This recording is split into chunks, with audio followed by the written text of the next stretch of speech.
আসসালামু আলাইকুম। শুভ সকাল। সবাই কেমন আছেন? আশা করি আল্লাহর রহমতে ভালো আছেন। আলহামদুলিল্লাহ।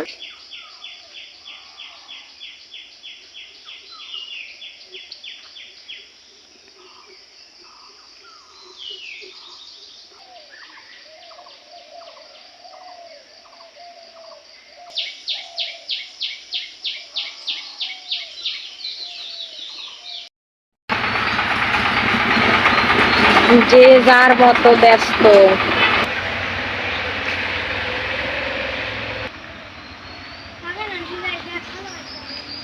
এদিকে দেখছি আমার মিষ্টি কুমড়ো গাছের ডগা, ঝিঙ্গা গাছের ডগাগুলো সব বেয়ে বেয়ে অন্যদিকে চলে গেছে। বেশ কিছুদিন ধরে সবজি গাছের কোনো যত্ন নিতে পারি নাই, আগাছায় চারিদিকে ভরে গেছে। এগুলো পরিষ্কার করতে হবে।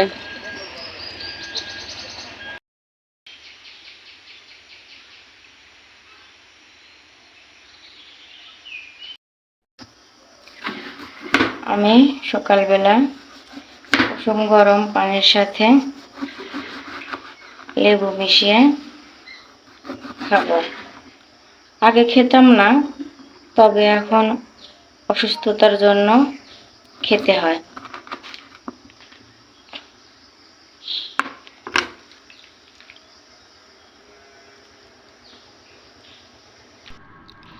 লেবু গাছ দেখতে যাচ্ছি আর চোখের সামনে এরা। লেবু গাছ দেখতে এসে আমার কুমড়ো গাছও দেখা হয়ে গেল। কিছুদিন আগে আমি এখানে দুটো কুমড়ো গাছের চারা লাগিয়েছিলাম। দেখুন এগুলো কত বড় হয়ে গেছে আর মেহগুনির গাছে উঠে যাচ্ছে। এর পাশেই আমার সেই লেবু গাছ। এটা হচ্ছে দেশি লেবুর গাছ, আমি লাগিয়েছিলাম। মাশাআল্লাহ, কত সুন্দর হয়েছে দেখুন,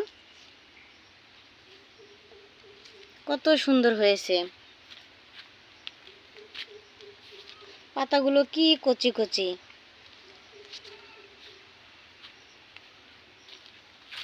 এর পাশেই রয়েছে হচ্ছে ঔষধি গুণে ভরপুর এই যে পাথরকুচি পাতার গাছ, পাথরকুচি গাছ।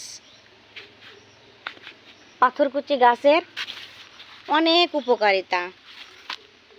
পেটের ব্যথা ও গ্যাস্ট্রিকের সমস্যা দূর করে। পাথরকুচির পাতায় প্রচুর পরিমাণে পানি থাকে, যা ত্বকের জন্য খুব উপকারী। প্রস্রাবে ইনফেকশন কমাতে সাহায্য করে।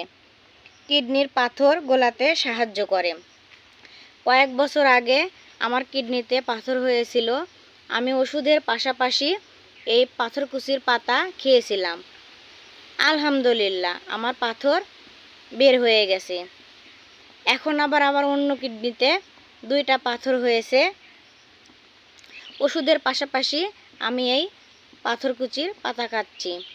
একবার পরীক্ষা করে পাথর পাওয়া যায় নাই, কিছুদিন পর আবারও পরীক্ষা করে দেখব আছে কি না। আপনারা চাইলে প্রতিদিন 2 থেকে 4টা পাতা খেতে পারেন। আশা করি খুব ভালো ফল পাবেন।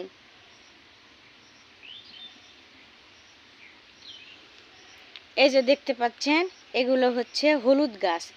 আমাদের এই জায়গা এমনিতেই পড়ে থাকতো, অনেক আগাছা ছিল এখানে।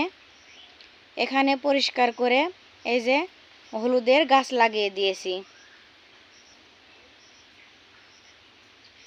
আমি মনে করি বাড়ির পাশে যে জমিগুলো আছে, যে জায়গা আছে, সেগুলো একটুও ফাঁকা না রেখে কোনো কিছু করা।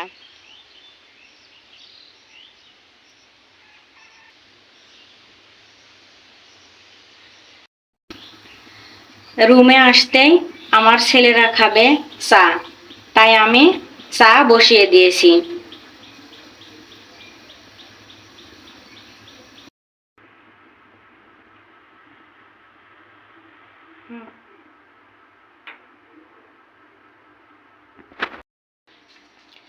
হয়ে গেছে আমার চা।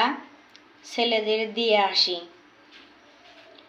আমার ভিডিওটি ভালো লাগলে সাবস্ক্রাইব করে লাইক কমেন্ট করে আমার পাশে থাকবেন।